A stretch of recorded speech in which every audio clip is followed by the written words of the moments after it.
Sip ya? Sip, nampak. Oke. Kelihatan. Ya, ini storytelling.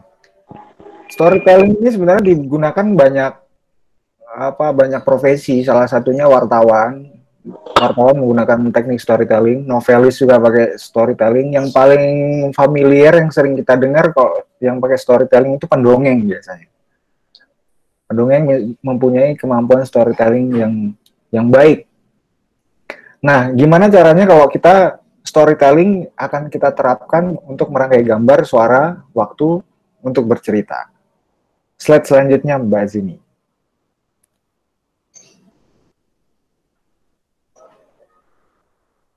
Ya, karena ini kita belajar tentang storytelling, ada dua kata yang perlu kita pahami dasar pertama. Story itu bisa sebuah laporan, baik tertulis maupun lisan, tentang sebuah rangkaian kejadian nyata ataupun imajinasi yang saling berhubungan. Kata kuncinya ini di sini adalah kejadian bisa nyata ataupun imajinasi, jadi fiksi atau non-fiksi, yang saling berhubungan. Nah, saling berhubungan ini yang penting. Kadang kita menceritakan hal-hal yang tidak berhubungan, jadinya tidak informatif atau jumping kalau istilah kami sebagai kalau kita bikin film gambar satu dan gambar dua tidak berhubungan itu jumping. Kemudian telling, diklik lagi. Telling ini adalah presentasi fisik kepada audiens, pada penonton, pada pendengar, pembaca. Nah, presentasi fisik ini bisa berupa tulisan, bisa berupa audio, bisa juga gabungan antara audio dan visual atau audiovisual dalam film. Paling tidak ini dasar kita memahami kenapa kok film juga butuh menggunakan storytelling. Lanjut. Nah, masalah dasar kita, mau cerita apapun, mau menulis apapun, hal yang tersulit sebetulnya adalah kita belum begitu paham mau nulis apa sih sebenarnya gitu lah. Mengetahui apa secara spesifik, secara detail, apa yang pengen kita sampaikan pada audiens. Nah, salah satu kasus yang sering terjadi saat kita ingin menyampaikan pesan-pesan terkait keagamaan, terkait pesan-pesan positif, itu terjebak biasanya dengan formalitas. Misalnya agama, kalau konteks agama terjebak pada simbolnya gitu. Kalau hal yang positif terkesan atau terjebak pada hal menggurui. Kamu harus berbuat baik ya, semua orang juga tahu kan berbuat baik. Cuma bagaimana berbuat baik itu dilakukan. Terus bagaimana contoh berbuat baik yang paling kecil atau yang paling unik. Nah, disinilah tugas kreator atau storyteller merangkai sebuah cerita yang menarik. Lanjut.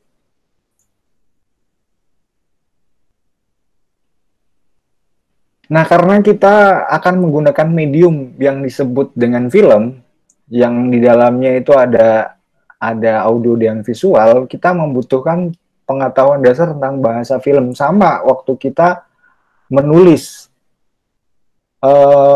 media dasar kita menyampaikan pesan adalah bahasa.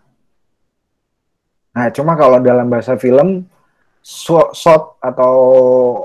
ini satu rangkaian waktu kita ngerekam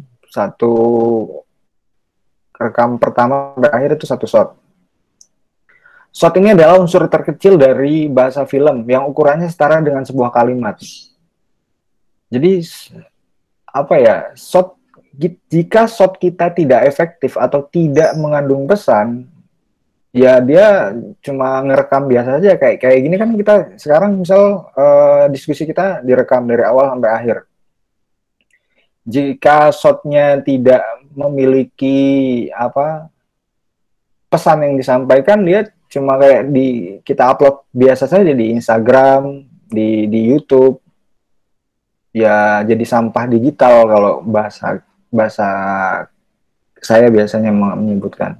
Jadi setiap shot ini sudah kita pikirkan harus memiliki pesan di unsur terkecil. Nah, kalau bahasa kan kalimat sempurna biasanya subjek, predikat, objek lah. Paling tidak ada subjek dan predikatnya. Kalau misalnya sekarang di gambar saya kan ada muka saya di situ kan. Seseorang sedang berbicara. Seorang pria sedang berbicara. Nah, itu berarti satu shot. Ukurannya medium. Nah, ini sudah mulai ke teknis ya. Semoga teman-teman paham. Kemudian, hubungan antar shot itu disebut scene. Kayak kalau kalimat itu paragraf. Kalimat sudah harus kuat, kalimatnya harus efektif. Nah, setiap kalimat saat digabung dia seperti paragraf. Antar paragraf harus memiliki kausalitas atau kesatuan makna, kesatuan pesan, kesatuan tema. Kemudian dari scene-scene ini menjadi satu sekuen, satu adegan utuh gitu yang memiliki pesan. Ini baru satu sekuen. Kalau dalam media film ada film pendek yang berdurasi 5 menit. Kemungkinan 5 menit itu bisa diisi di 8 sekuen, 5 sekuen. Ya, ambil 5 sekuen dan lain-lain. Nah, biasanya kalau film panjang dia sampai 8 sekuen. Jadi kalau untuk film pendek 1 menit atau iklan 1 menit, kita paling tidak butuh 1 sekuen saja yang kuat. Lanjut, Mbak Jini. Nah, ini dia. Shot ini yang agak teknis sekali gitu. Tapi ini kayak apa ya? Kalau teman-teman menguasai ini, menguasai ternyata ada banyak jenis shot. Misal di situ ada tulisan long shoot atau extreme long shoot XLS. Nah, itu fungsinya apa? Itu ada. Jadi seperti kayak kalimat dalam paragraf. Setiap kalimat itu mengandung makna kan. Sama, dalam setiap shot itu mengandung makna. Jadi kamera tidak bergerak sendiri, dia digerakkan oleh gagasan. Sama saat kita menyampaikan satu pesan, saat gagasannya itu kuat, dia akan mengena. Saat kita menggunakan bahasa hati, akan sampai pada hati pula. Kalau kata sastrawan sih begitu. Di sini ada banyak teknis shot. Nah, ini yang butuh latihan sama saat kita membuat kalimat. Kalimat efektif misalnya. Saya pergi ke pasar. Nenek saya pergi ke pasar. Ya itu masih belum ada rasanya saat kita tidak melakukan itu. Jadi kita cuma mengungkapkan atau cuma membaca bahasa yang kita lihat. Beda sama apa yang kita rasakan sekarang misalnya. Saya sedang punya uang sama senyum. Kalau memang benar-benar punya uang. Tapi kalau sedang tidak punya uang kan tetap dia akan senyumnya pahit gitu. Nah, di situ kalimat itu seperti itu, sama dalam gambar pun seperti itu. Sejauh apa perasaan kita atau feel kita masuk dalam setiap satu rekaman gambar. Sesepele itu sebenarnya, tapi penting gitu. Sesadar apa kita memasukkan sebuah shot ini dalam satu rangkaian cerita kita gitu. Jadi setiap shot itu harusnya tidak cuma kayak pemanis gitu loh. Ini kayaknya bagus, masukin aja, tidak.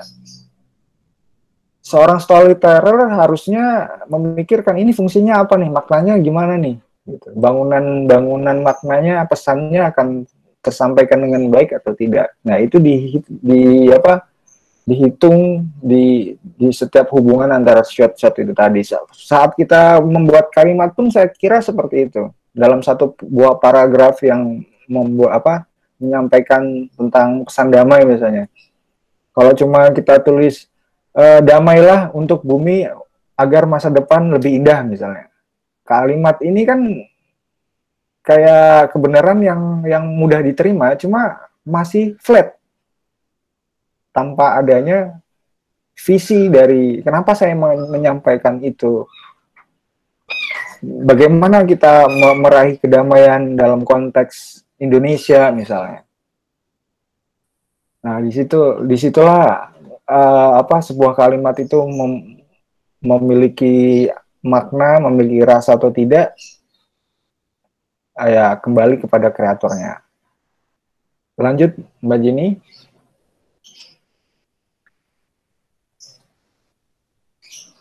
Nah, karena film yang media yang akan kita gunakan atau video ya, video sebenarnya istilah video, film, movie itu mirip, cuma perbedaannya ada pada sejarahnya.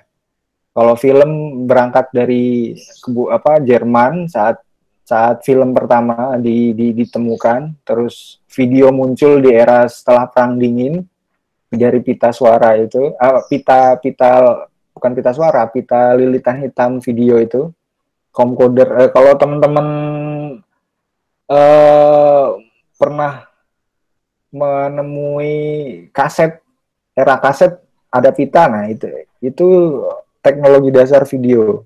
Terus movie lebih ke moving picture, ini dari Amerika. Nah, penyebutan itu pun sebenarnya memiliki sejarah yang berbeda-beda. Kalau kita runut dalam konteks ilmunya, yang ada ilmunya itu film gitu loh. Karena dia yang lebih tua, gitu aja sih. Film ini adalah gambar, suara, dan waktu. Ini kesadaran pertama yang harus dimiliki oleh seorang kreator saat dia akan menggunakan film atau video sebagai alat untuk kampanye.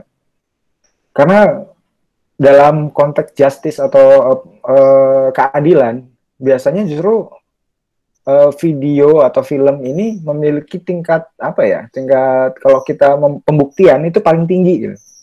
Kan ada film, foto, terus ada pengakuan.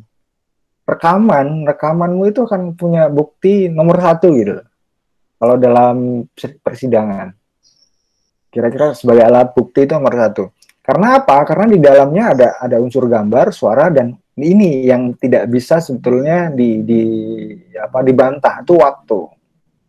Makanya kalau kita sekarang ini kan ada live, ada juga recorded. Yang di record ada memang live langsung saat itu juga, ada yang recorded. Oke, lanjut. Dalam sebuah film itu, nah di sini yang agak sedikit teori lagi, tapi ini penting. Pertama, dalam sebuah film atau iklan atau video yang durasinya paling 30 detik ataupun 1 menit, sebenarnya dia ada 3 unsur penting. Yang pertama, dia ada konten, konsep, dan konteks. Mirip sama kalimat sebenarnya. Kalimatnya, kontennya apa, pesannya apa di dalamnya. Konsepnya bagaimana pola penyampaian atau cara penyampaian pesan itu. Dan konteksnya keterkaitan satu kalimat dengan kalimat yang lain. Nah, cuma kalau dalam film, konten, ini yang dimaksud konten adalah segala apa yang ada di layar, yang dilihat penonton. Apapun yang terlihat oleh mata. Tadi storytelling itu kan tellingnya adalah presentasi fisik. Nah, bentuk presentasi fisiknya adalah lewat konten, gambar. Nah, teknik inilah penting tadi yang shot tadi, memahami ada medium shot, long shot, ada low angle, high angle. Karena mau tidak mau penonton atau audiens itu melihat secara fisik dulu gitu loh. Tertarik atau tidak tertarik dari gambarnya bagus nggak sih? Cara pengambilannya goyang atau tidak sih gitu loh. Karena ini gardanya paling depan gitu loh. Saat orang menonton karya kita. Nah, karena kita menggunakan film, selain yang terlihat dan juga yang terdengar, yang suaranya juga. Nah, ini yang kadang saat terlupakan gitu. Saat kita terlalu konsentrasi pada visual, audionya terlupakan. Saat kita cuma bikin audionya saja, visualnya juga jadi kurang baik. Tapi sejauh ini, atau banyak yang setuju juga bahwa audio yang baik dalam sebuah video lebih termaafkan daripada gambar yang baik tapi audionya jelek gitu. Jadi audio juga menjadi elemen penting yang diperhatikan saat kita merecord sebuah atau meng-create sebuah video. Kemudian konsep itu pola atau cara bagaimana gambar suara terekspresikan dalam film. Nah, di sinilah kita mau ngangkat tentang apa sih? Tentang perdamaian, eksplorasi di sini dilakukan gitu loh. Misalnya isunya tentang gender itu gimana? Kok terasa berat sekali? Gimana atau istilah lain yang lebih familiar dengan segmentasi kita apa? Gitu misalnya. Yang terakhir adalah konteks, ya keterkaitan film kalau kalimat dengan kalimat yang lainnya gitu loh. Kalau film ya ini genre-nya disampaikan lewat apa? Misal film, contoh gini, pesan keagamaan kan apa ya, terkesan cenderungnya lebih ke serius gitu loh. Bisa nggak sih pesan keagamaan, pesan damai antar agama ini disampaikan lebih cair, konteksnya action misalnya, action apa, komedi misalnya. Gimana agar pesan-pesan keagamaan ini disampaikan tidak terjebak pada simbol. Salah satu caranya menurut saya adalah lewat komedi. Nah, cuma komedi juga harus hati-hati kebanyakan yang menggunakan komedi itu terpelesetnya di satir atau di toksik jadinya. Jadi dia terlalu menyampaikan secara vulgar dan tidak tepat gitu. Nah, ini sebenarnya menjadi tantangan juga. Apapun sih, walaupun kita milih yang seolah-olah misalnya yang romantisme aja yang sering digunakan juga di misalnya film-film tentang kisah cinta dua agama misalnya, itu sering juga disampaikan. Cuma di situ juga banyak kontroversi gitu. Ini hilang ya ini ya. Ya, lanjut. Ini akan kita bahas satu persatu lebih rinci lagi. Nah, konten tadi ya, sifatnya konkret, indrawi, bisa ditangkap mata dan telinga tadi. Kalau dalam film, paling tidak ada 3 elemen penting. Satu, plot cerita, alurnya gimana, hubungan antara satu hal dengan hal yang lain. Kalau dalam jurnalistik itu 5W 1H plot itu. Apa, di mana, kapan, siapa, bagaimana. Plot cerita juga menggunakan itu. Kemudian tangkapan kamera, shot tadi, dan intensitas pesan yang akan kita sampaikan. Lanjut. Terus konsep. Nah, konsep ini hal yang tidak terlihat, wujudnya berupa ide atau gagasan. Nah, gagasan ini yang mahal nih. Tidak semua orang bisa memiliki ide yang menarik. Tidak semua orang bisa menangkap idenya dengan tepat. Dalam konsep itu ada beberapa perangkat yang bisa kita gunakan untuk merangkainya. Pertama itu story atau cerita. Jadi cerita seorang karakter dengan atributnya. Misalnya kalau dalam film misalnya kita akan membuat premis setiap karakter dengan atribut dan apa yang diinginkan. Kemudian temanya di topiknya apa, isunya apa, dan pesan-pesan yang ingin disampaikan bagaimana, dan sikap si kreator. Contoh premis sederhana misalnya, seorang paman yang sedang frustasi harus menjaga keponakannya yang baru saja ditinggal mati ayahnya misalnya. Itu ceritanya. Temanya tinggal kita masukin. Tema ini bisa lari ke keluarga, bisa lari ke dari contoh premis itu ya, lari ke politik juga bisa. Misal paman dan ayahnya ini adalah rival politik, bisa terjadi kan. Dalam konteks perbedaan agama juga bisa. Bagaimana kalau paman dan ayahnya ini atau paman dan keponakan ini memiliki dua agama yang berbeda, dan dia harus menjaganya. Semoga teman-teman sudah mulai terangsang imajinasinya ya. Kemudian pesannya apa yang disampaikan dari misalnya tadi dari premis tadi, seorang paman yang sedang frustasi harus menjaga keponakannya yang baru saja tinggal mati oleh ayahnya tadi. Gitu. Dari kalimat itu, satu kalimat sederhana tadi, premis itu bisa menjadi cerita yang kuat kalau kita bisa kemas dengan baik. Lanjut.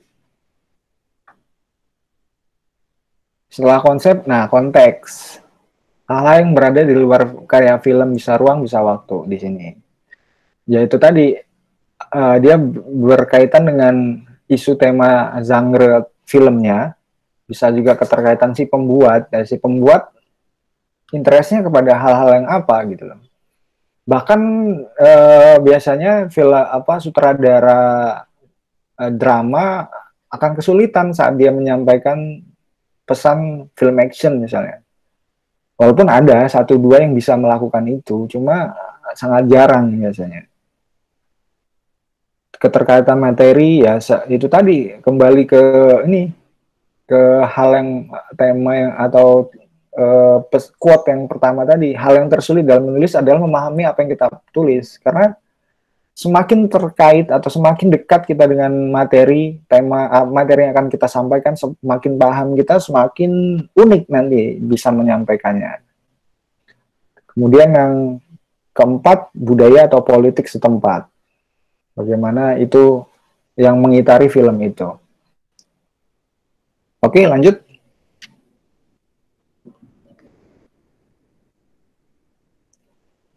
Nah, ini apa ya? Banyak yang menganggap bahwa film atau iklan itu ya kita rekam aja, terus kita rangkai, kita editing, terus jadi. Sebetulnya itu persepsi yang salah, karena sebuah film yang bagus itu berangkat dari skenario yang bagus. Nah, nanti ini harusnya workshopnya akan panjang. Tentang skenario sendiri itu ada satu bidang keilmuan sendiri gitu loh. Bukan bidang sih, butuh jam terbang yang sangat cukup panjang, karena sangat mudah membuat film yang buruk dari naskah yang bagus, tapi sangat sulit membuat film bagus dari kalau naskahnya udah buruk gitu.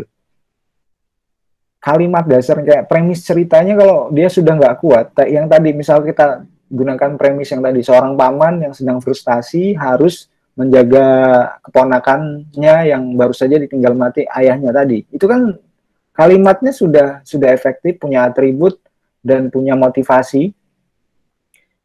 Cuma kalau ini dari premisnya saja sudah jelek, misalnya dia tidak karakternya tidak kuat, motivasinya tidak jelas, ya filmnya juga kurang kuat. Wong yang premisnya tadi, skenario udah bagus, teknisnya kurang bagus, misal audionya tidak clear dan lain-lain, pesannya tidak tersampaikan dengan baik di sana. Oke, karena 1 jam paling tidak, ini dulu pengantar, kita akan coba masuk ke latihan. Biar saya tidak sendirian, kayak orang aneh. Lanjut ke slide selanjutnya. Kita akan latihan.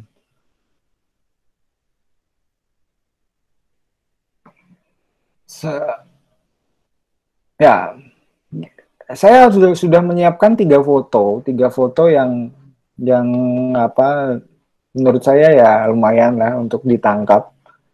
Kita akan kembali ke kemampuan dasar untuk menceritakan apa yang kita lihat dulu gitu loh. Apa yang kita lihat bisa nggak sih kita ceritakan ulang? Nah, nanti akan ada 3 foto. Cuma ini bagusnya live sih, langsung sih. Jadi harapan saya sih lebih ke spontanitas teman-teman merespon foto itu. Karena kalau nanti udah dilihat terus disimpan atau nanti lagi ditulisnya, hal yang sering terjadi itu jadi sulit ataupun jadi lupa ataupun jadi jadi nggak menarik lagi gitu. Nah, ini yang sering terjadi pada kreator yang menunda-nunda pekerjaan. Jadi spontanitas itu penting, karena biasanya yang spontan itu yang jujur. Nanti pilih salah satu foto yang teman-teman sukai, perhatikan dengan seksama. Nanti saya minta bantuannya Mbak Jenny. Setiap foto kita akan kasih durasi paling 5 detik lah. 5 detik dirubah. Amati, kalau memang langsung tertarik, buat satu kalimat atau cerita sederhana, satu kalimat aja dari respon foto yang akan teman-teman lihat. Siap semuanya belum nih? Siap ya? Nanti akan saya wawancara satu-satu nih. Oke? Siap Mbak Jenny ya? Kalimat sederhana, ya saya kasih sedikit pengantar juga tentang cerita sederhana itu ya kembali ke shot itu tadi. Satu kalimat sederhana, cerita sederhana ya satu kalimat efektif. Kalau dalam konteks cerita ya kayak premis tadi, seorang karakter dengan atributnya, atribut itu misalnya seorang paman yang sedang depresi tadi, depresi ini atributnya harus menjaga keponakan, ada motivasi. Jadi karakter punya atribut, dia punya motivasi. Apa? Oke, silakan Mbak Jenny, foto pertama, 5 detik foto pertama. Jika foto ini menarik, foto yang pertama ini menarik, silakan langsung direspon buat satu kalimat saja untuk merespon foto itu. Ini latihan bisa dilakukan setiap hari sebenarnya. Saya dulu juga melakukan ini. Nah, ini foto pertama aja. Hilang aja fotonya. Ya, foto pertama. Judulnya Defensif, saya ambil di Jogja tahun 2017. Jika teman-teman merasa foto ini menarik dan punya kedekatan emosi dengan teman-teman, silakan direspon buat satu kalimat atau cerita sederhana. Ini baru gambar diam, belum gambar yang bergerak. Ini kayak level pertama gitu. Tapi ini dasarnya kalau teman-teman bisa merespon ini dengan baik, apalagi merespon tema-tema yang besar gitu. Tema-tema yang berat-berat, tema-tema yang lebih sulit. Oke, sepertinya cukup 5 detik. Ini udah lebih dari 5 detik kayaknya. Foto kedua. Foto kedua, Mbak Jenny.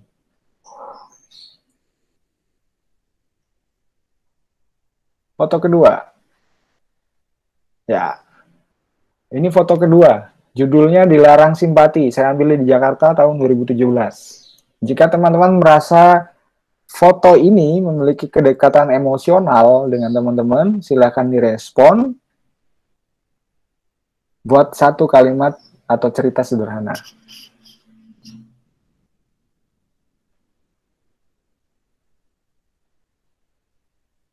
Saya ambil di Jakarta di daerah Kota Tua. Oke, sepertinya cukup. Lanjut ke foto ketiga.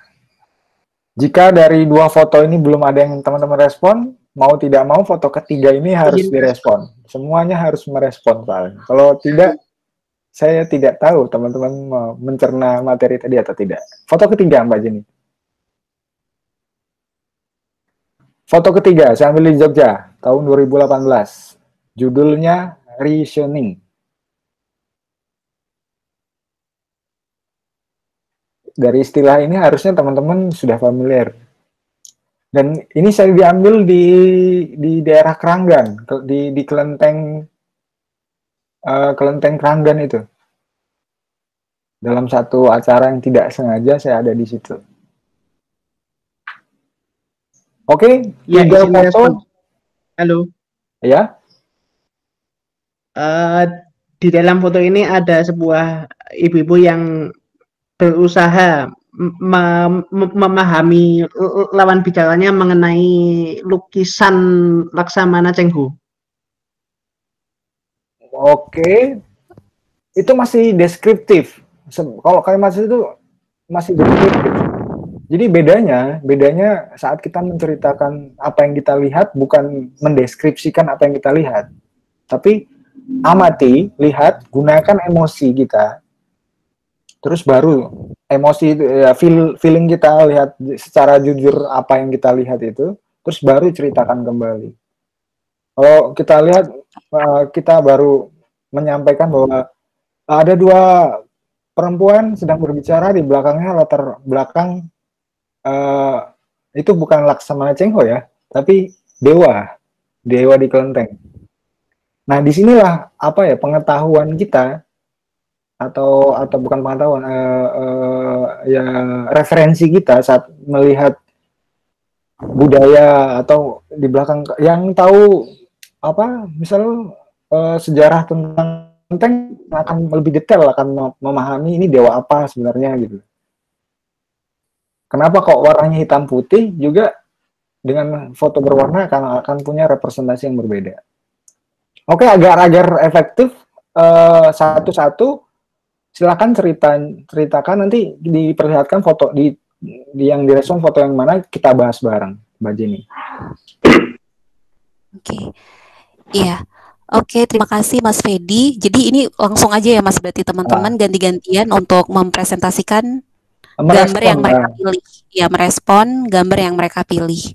Satu orang merespon satu gambar aja atau boleh lebih dari satu, Mas? Satu saja dulu. Nanti kita lihat merespon beneran atau cuma mendeskripsikan. Harusnya ini fotonya udah harus kita hilangkan, tapi ya nggak apa. Nanti untuk soalnya itu tadi saat kita melihatnya yang kedua atau yang ketiga atau sudah setelah tadi sampai akhir terus balik lagi ke atas, itu tidak spontan lagi gitu. Sudah ada tendensi berusaha untuk agar ceritanya bagus.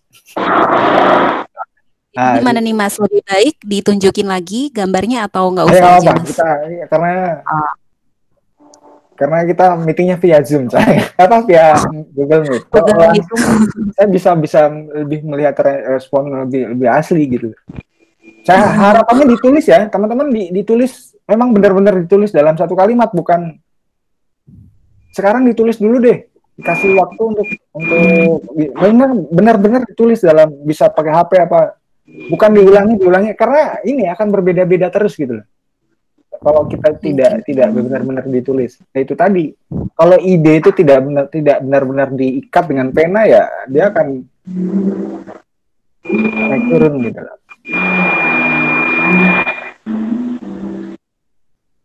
Oke, ya teman-teman silakan ditulis dulu responnya terhadap gambar yang tadi udah dipilih dari 3 yang udah ditunjukkan. Kira-kira 1-2 menit ya Mas ya, cukup ya Mas ya? Ya. Oke, ya silakan teman-teman. Yang panjang 1 kalimat saja. Kita siapa yang siap dulu deh? Kita ini urutnya siapa yang siap dulu? Saya coba deh. Saya coba. Oke, iya dari Mas Wandi, silakan Mas. Foto yang pertama. Kalimat foto yang pertama. Kalimat ya. Kalimatnya, jadi saya dapat di situ bertahan dalam kondisi yang sudah berubah total. Oke. Cerita sederhana yang dibuat apa? Kalimat yang dibuat. Nah, kalimatnya itu bertahan dalam kondisi yang sudah berubah total. Jadi ada perubahan yang sudah sangat ekstrim gitu ya. Bahkan tidak bisa kembali ke dalam kondisi awal lagi, tapi kita harus bertahan dan arah itu harus kita tentukan gitu. Dan berjuang untuk survive gitu. Oke. Ya ini yang sering terjadi gitu saat kita merespon apa ini dengan Mas siapa? Wanri. Mas Wanri. Mas Wanri. Mas Wanri, ini yang sering terjadi oleh kita atau kreator pemula, bukan pemula ya. Saat tadi kalimat Mas Wanri itu tadi belum ada karakternya, belum melibatkan diri Mas Wanri, baru mendeskripsikan apa yang dilihat mata gitu. Misal ya, tadi apa kalimatnya tadi? Bertahan dalam kondisi yang sudah berubah total, ekstrim. Nah, bertahan dalam kondisi yang sudah berubah ekstrim misalnya. Misalnya kita sepakat itu ya, bertahan dalam kondisi yang ekstrim. Berubah total ya. Ya, dalam kondisi ekstrim, tapi berubah total. Dari struktur kalimat ini saja, bertahan kan siapa yang bertahan? Oke. Itu kan padahal karakter atau subjek ini menjadi penentu feeling ini akan bergulir kemana.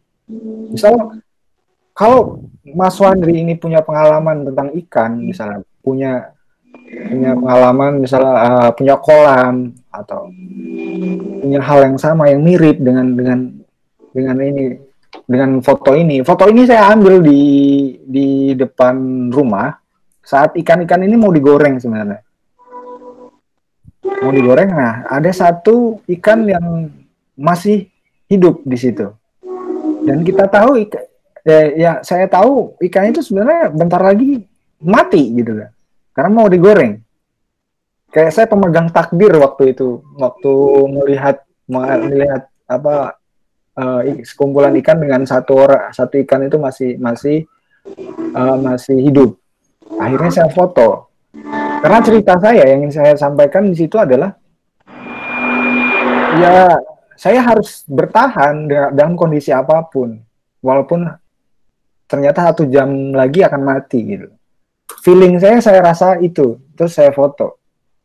Harapan saya yang melihat fotonya itu juga akan sampai situ. Begitu ya Mas Fandri ya. Oke, sip. Lanjut Ya, ke yang kedua. ini buat yang lain juga ya. Ini bisa langsung jadi pelajaran tadi dari Mas Wandri tadi.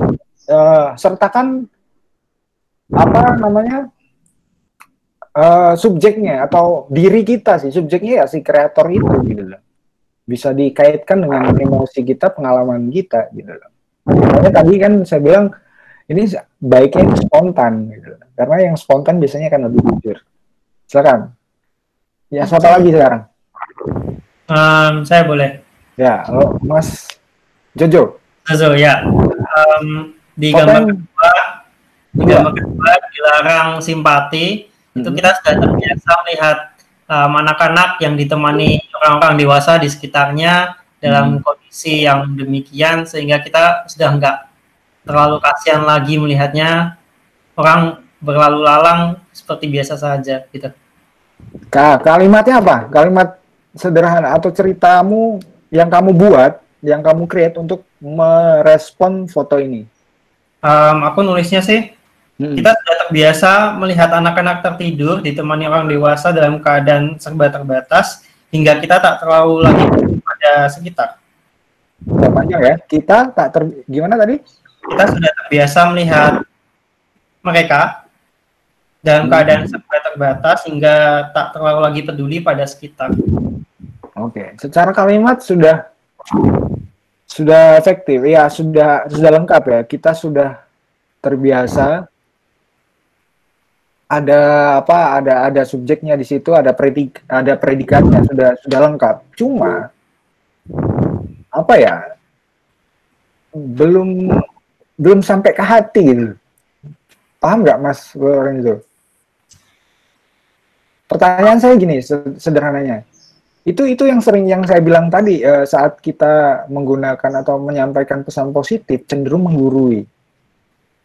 Coba Mas Jojo pernah nggak merasakan hal yang terjadi dalam foto itu? Minimal tidur di pinggir jalan lah, pernah nggak? Pernah sih. Pernah. Kenapa tidak membangun memori dari sana?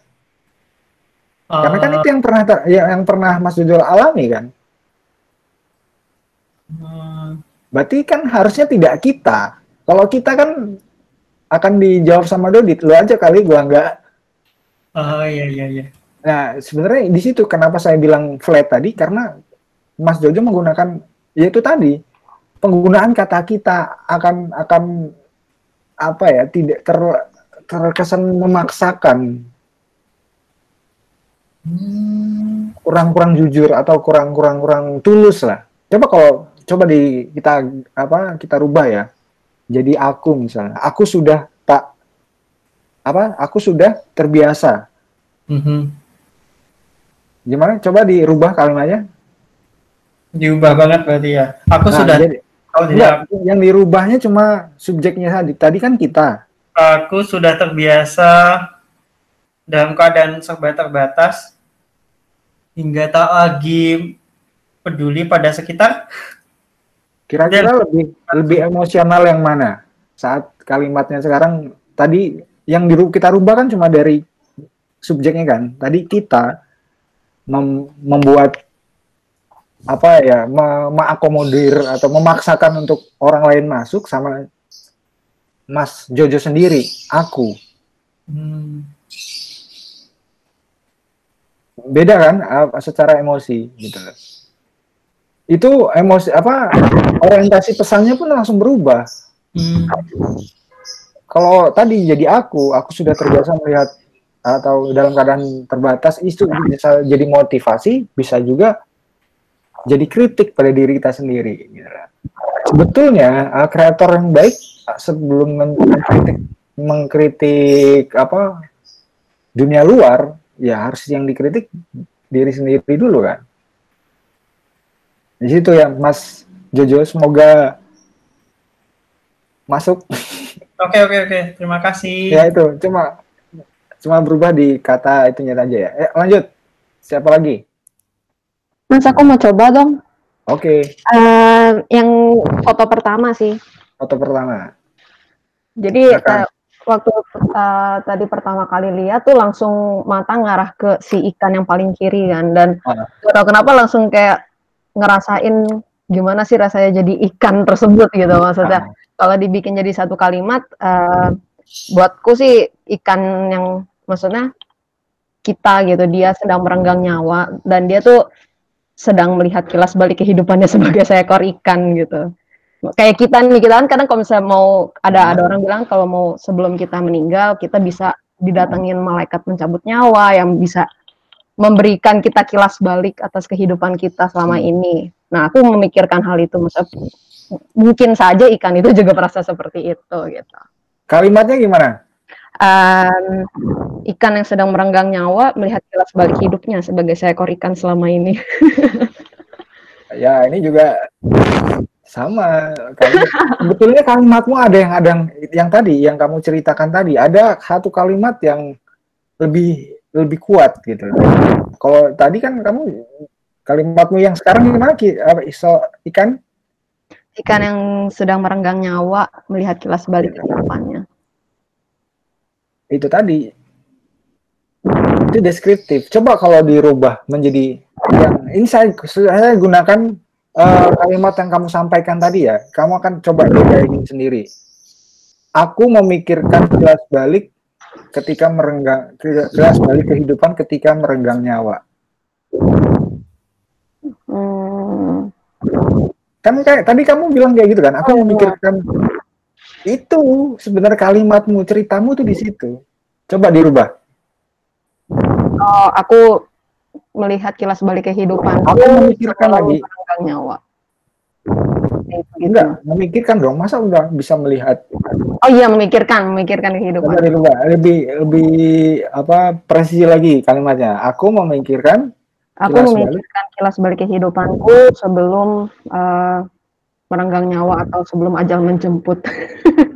Misal ini kan kamu melihat, konteksnya adalah kamu melihat ikan itu tadi kan. Nah, ini baru disampaikan sebagai keterangan. Aku memikirkan kilas balik kehidupan ketika melihat, misalnya ini apa? Pembantaian bisa kan? Kamu anggap pembantaian bisa kan? Kamu anggap sebagai bencana juga bisa.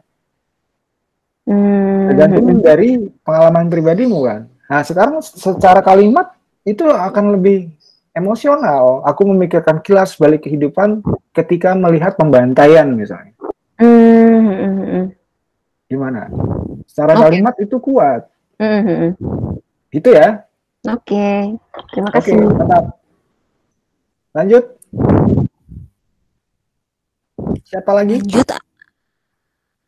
Pesertanya Andra dari tadi keluar masuk sih, kayaknya ininya sinyalnya lagi nggak stabil Mas. Oke. Jadi udah selesai Mas kalau untuk peserta. Ini yang di komen ada juga nih. Oke. Oh udah ya, udah tadi. Desi belum, sorry. Siapa lagi yang belum? Desi. Halo ya, Desi.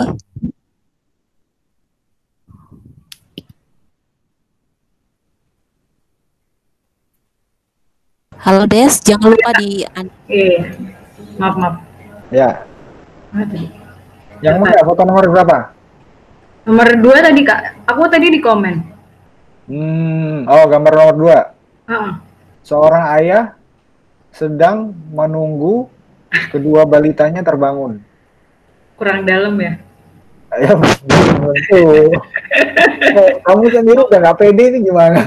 Udah nggak apa namanya? Karena sudah melihat atau mendengarkan kritik yang Udah nggak fokus. lagi. Ya, sekarang coba saya kasih kesempatan dirubah dulu. Oke, apa ya?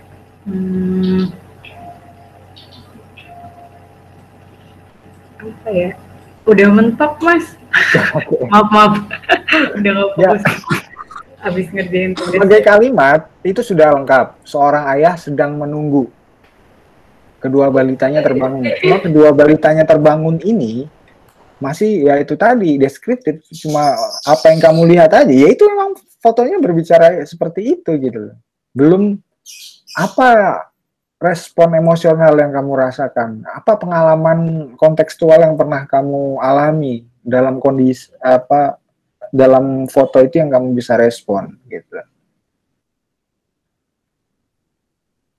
Gitu. Jadi ya itu kalimat sudah bunyi, cuma belum masuk ke emosi emosional kreatornya gitu. Punya nggak pengalaman? Kamu pernah nggak tidur di luar atau bagaimana kamu melihat ayah gitu, ayahmu, keluargamu? Bagaimana jika itu semua di dalam foto itu adalah keluargamu? Kan lebih emosional itu responnya kan tentu saja. Oke. Iya, Desi, halo, Des. Ya, Kak. Gitu Kamu ya? dari tadi diresponi loh sama Mas Fedi. Iya. Terus kamu asal sama yang lain. Ya, itu intinya Desi Iya, Kak. masukannya kalimatmu sudah bunyi, cuma kurang emosional. Akan lebih emosional jika misal kamu andaikan apa yang dalam foto itu adalah keluargamu gitu. Misalnya, bagaimana jika kamu melihat ini foto saya ambil di Kota Tua di depan Indomaret sebenarnya. Di depan Indomaret dan ini nggak begitu terlihat ya di tulisan itu dilarang duduk di situ. Ada tulisan dilarang membuang sampah, duduk-duduk di depan toko. Ini sebuah keluarga yang mereka yang nggak punya tempat tinggal di situ dan tertidur dengan lelapnya di sana. Ini semua satu keluarga itu tidur semua. Ada anaknya 2, yang di bawah nih ada istrinya nih, yang nggak begitu, cuma kelihatan kaki sama kepalanya saja. Nah, saat saya memotret itu, kenapa saya potret ini? Waktu saya melihat itu secara emosi saya meresponnya adalah, wah, bagaimana jika kelak saya punya keluarga dan ternyata menjadi seperti mereka? Apakah memang orang lain juga atau orang lain memang dilarang untuk bersimpati? Itulah. Akhirnya itu backstory dari foto-foto itu tadi. Gitu.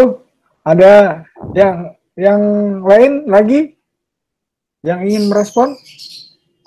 Ini nomor 3 ada, nomor 3 nggak ada? Padahal Iya, itu dari yang tadi paling IPC itu yang nomor 3 loh.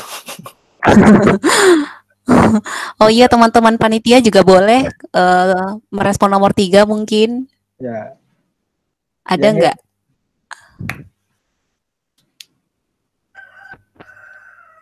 Ini ada Anissa Eka nih siapa nih? Di komen di kolom komen. Nyoba gambar nomor 3. Pertemuanku dengan Cici menjadi awal kesadaranku berbagai tawa dalam perbedaan. Oh. Ini sebelum saya, gimana kalau teman-teman juga bisa merespon kalimat itu gitu?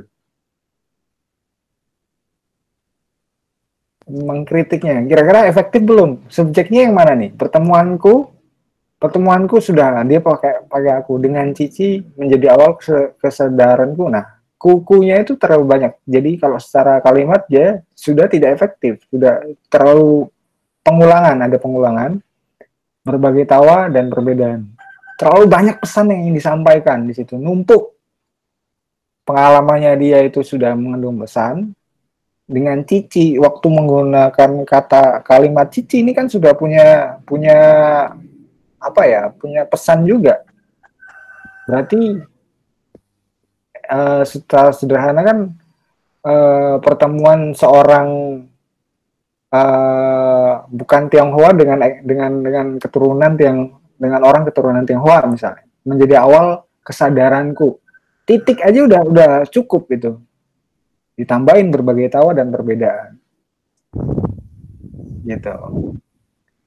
Jadi pertemuan, kalau ini kita pangkas, kita edit, misal pertemuanku dengan Cici menjadi awal kesadaranku, itu sudah efektif dan memiliki feel sebenarnya. Karena tawa, nah di sini yang jadi tidak konsistennya di sini kesadaranku terus ditambahin berbagai tawa. Apakah ada orang yang sadar itu tertawa dalam perbedaan? Di sini kaitan satu kalimat dengan kalimat yang lain menjadi penting. Gitu, ada yang lain? Nomor 1 sudah ya tadi. Nomor 1 siapa nih? Nomor 3 kalimatnya apa nih nomor 1 nih?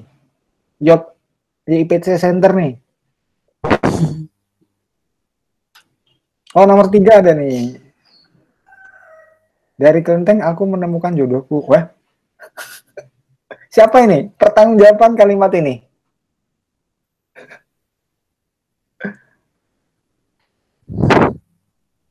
Aku Kak. Oh, Mbak Desi lagi ya? Oh, dia ngerespon 2 ya?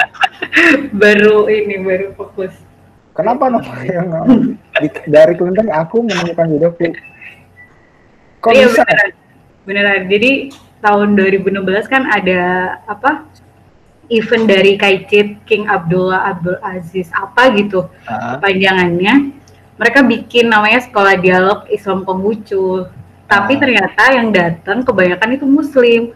Orang-orang Konghucunya cuma nimbrung di saat makan malam gitu. Dan acaranya 3 hari 2 malam. Jadi kita nginep di kelenteng itu gitu. Dan kamu kenalan dengan jodohmu di situ? Iya benar. Oke, ya itu kan akan lebih emosional kan. Saat kamu menceritakan yang kedua ini lebih kita dengerinnya lebih oke lah. Oh, bisa juga jadi sesuatu yang romantis. Padahal fotonya itu 2 orang laki-laki, 2 orang perempuan. Agak nggak nyambung sih, cuman kan tempatnya nyambung ya Kak. Ya itu yang kamu respon kan berarti kelentengnya. Iya. Gitu loh. Memang seperti itu. Cuma kalau secara kalimat harusnya kan dari kelenteng, di kelenteng itu jadi keterangan tempat itu kan di akhir. Aku menemukan, jadi subjek kan pertama biasanya kan. Oh iya. Aku menemukan jodohku di kelenteng misalnya.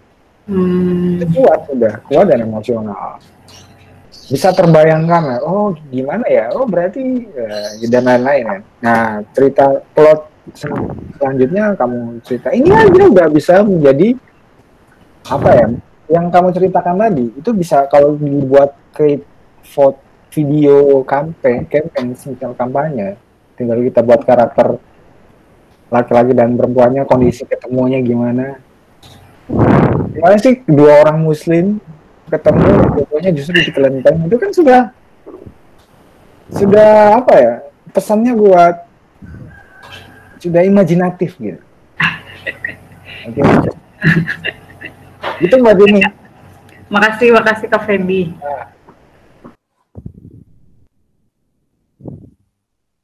Oke. Ya. Oke. Udah semua ini berarti ya? Iya, sudah Mas. Nggak tahu ini Andra tadi sudah bergabung lagi sih. Tapi dia udah keluar lagi ternyata. Oke, Mas, sudah sih semua pesertanya udah. Ke slide lagi berarti. Oke. Ya ini latihan dasar awal ya.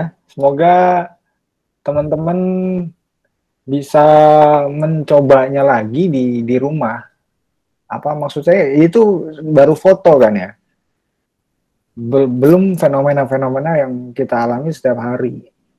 sebenarnya kenapa foto saya pilih di sini untuk bahan latihan, karena foto terkait dengan video ya. Video kalau foto itu gambar diam, kalau video gambar bergerak. Sebetulnya ya sumber inspirasi kita kehidupan sehari-hari kita gitu. Semakin teman-teman banyak bersinggungan dengan hal-hal yang unik, harusnya idenya juga semakin unik gitu. Ya, quote terakhir di sini sebagai penutup dari Abbas Kiarostami ini, sutradara favorit saya, bisa jadi referensi teman-teman juga kalau mau mencari film. Dia bilang good cinema is we can believe and bad cinema is we can believe. Jadi film yang baik atau yang bagus itu ya yang kita buat dengan belief, dengan percaya, dengan segenap hati maksudnya. Dan film yang jelek ya karena kita membuatnya tidak dengan sepenuh hati. Sama, pesan apapun, sepositif apapun, kalau disampaikan tidak dengan feeling, dengan hati, ya dia seperti buih dalam lautan gitu. Kita tahu itu benar, cuma nggak nyampe gitu secara emosinya. Kurang lebih itu dulu untuk hari ini. Ada pertanyaan mungkin dari materi tadi? Ada. Ya, silakan. Aduh, ini sangat sangat mudah dipahami sih. Cuman setelah saya baca-baca yang saya bikin tadi dari gambar yang pertama itu, jadi saya mendapatkan satu kesulitan ini, Mas.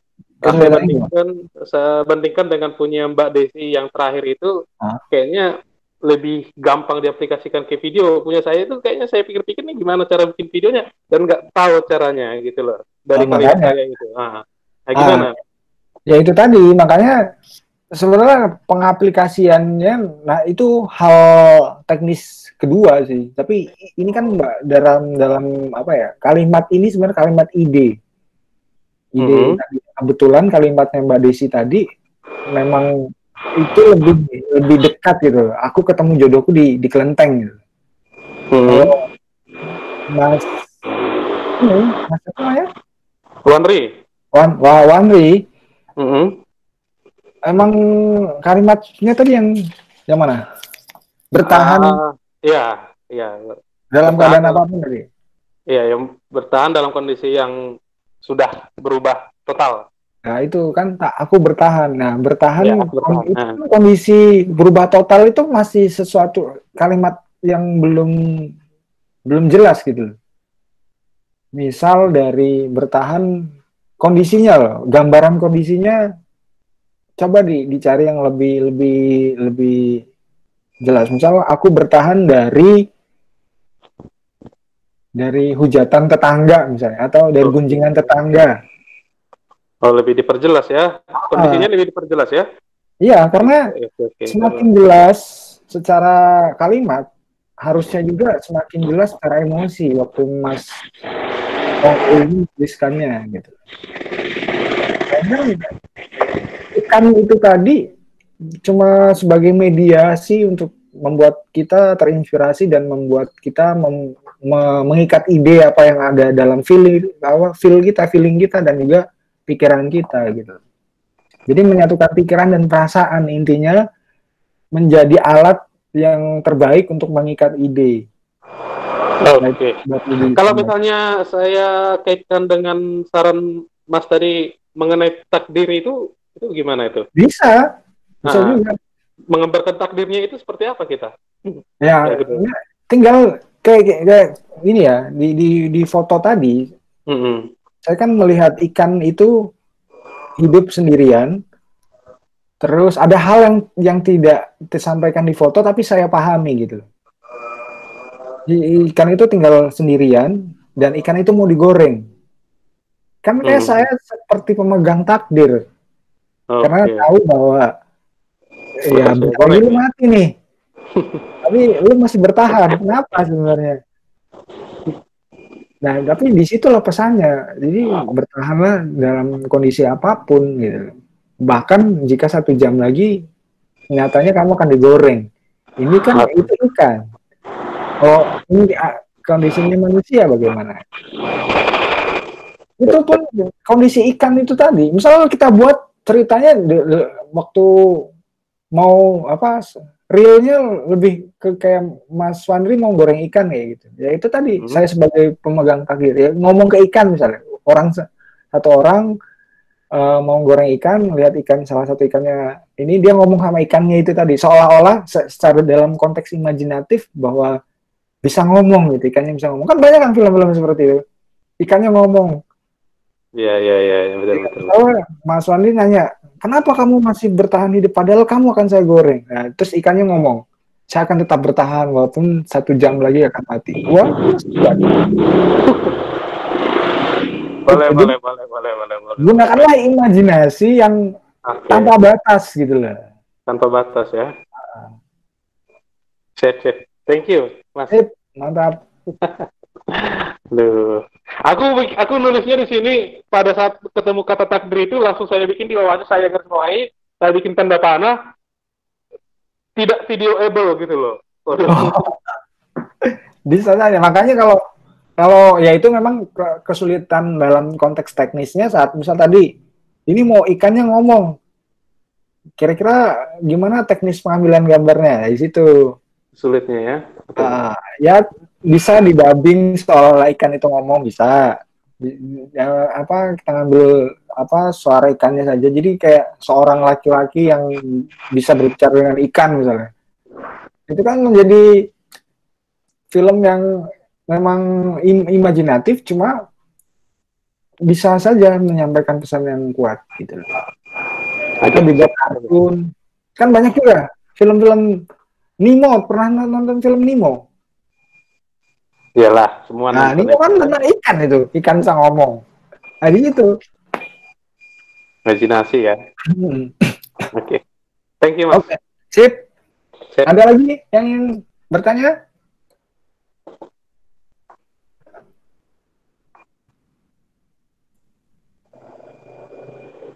Ada lagi? Ya. Silakan teman-teman jika ada pertanyaan. Ini kira waktu kita masih panjang ya? Sampai jam 5 ya? Oh ya, 2 jam sebenarnya Mas. 2 jam kan Mas yang disampaikan. Tadi Mas soalnya di awal udah mention 1 jam aja. Ya, 2 jam nggak apa. Maksud saya 1 jam waktu tadi kan waktu saya presentasi kepanjangan sebenarnya. Oh oke.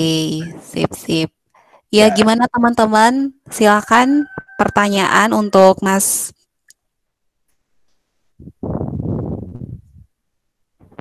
Ya itu ada pertanyaan?